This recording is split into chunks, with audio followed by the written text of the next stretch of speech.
হে hi everyone, আমি মনামি আর আমার channel Romo লাইফস্টাইলে তোমাদের সুস্বাগতম। তো সেদিনকে সকালবেলা উঠে আগেই স্নানটা করে নিয়েছিলাম। স্নান করে উঠতে উঠতে আমার 12টা 15 বেজে গেছিলো। তারপর পড়তে বসে গেছি, পড়ে উঠলাম পাক্কা ওই 1টা 35।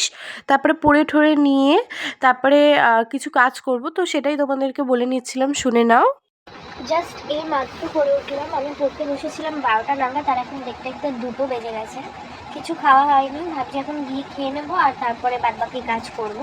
সেরকম কিছু কাজ নেই, বিকেলবেলা হয়তো পড়তে যাবো আর তারপরে ওখান থেকে চা খেতে যাবো, এটাই আপাতত প্ল্যান আছে। এবার দেখা যাক কত দূর কী হয়। তারপর নিচে এসে দেখছিলাম নোভা এরকমভাবে ঘুমাচ্ছে, তো তোমাদেরও দেখালাম নোভা কীভাবে ঘুমায়। তো যাই হোক, তারপরে ওকে উঠিয়ে দিয়েছিলাম ঘুম থেকে, আমি ঘুম থেকে টেলে টুনে এনে আমার পাশে শুয়ে দিয়েছিলাম, আর ঠিক এভাবেই ঘুমায় আমার সাথে। তারপর বাবা ডাকছিল বলে ও চলে গেল এভাবেই দৌড়ে দৌড়ে। তারপরে ওকে বাইরে নিয়ে গেছিলাম, আর বাইরেও আমার সাথে বসেছিল। আর ব্যাপারটা কি না, ওকে আমরা চেন দিয়ে বেঁধে একদমই নিয়ে যাই না, নর্মাল নিয়ে যাই, আর ও নর্মালভাবেই থাকে। আর সেদিনকে এই বিড়ালটার সাথেও দেখা হয়ে গেছিলো, আর ও একদম ওর পেছনে তাড়া করছিল। তো দেখো কিভাবে দৌড়ে যাবে এক্ষুনি। তো দৌড়ে গেল গলির ভেতরে আমাদের। তারপরে আবার ওখান থেকে ব্যাক করে এসে একদম মোড়ের মাথায় চলে গেছিলো। তো তোমাদের তো বলেছিলাম যেরকম যে আজকে বিকেলবেলায় টিউশন পড়তে যাওয়ার ছিল।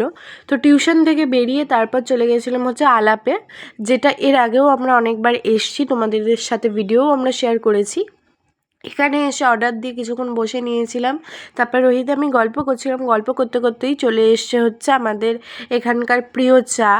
এটা বেশ ভালো খেতে, এখানকার খাওয়া দাওয়ারও খুব ভালো আর অ্যাফোর্ডেবল প্রাইস, সেই কারণেই আসা আর কি। এখানে সেদিনকে নিয়েছিলাম হচ্ছে ডিমের ডেভিল, যেটা ওর পছন্দ, আমার একদমই না। যাই হোক, তারপর চাউমিন নিয়ে নিয়েছিলাম, সেটা খাওয়া দাওয়া করে বাড়ি ফিরে গেছিলাম। তো আজকের ভিডিওটা কেমন লাগলো অবশ্যই কমেন্টে জানিও।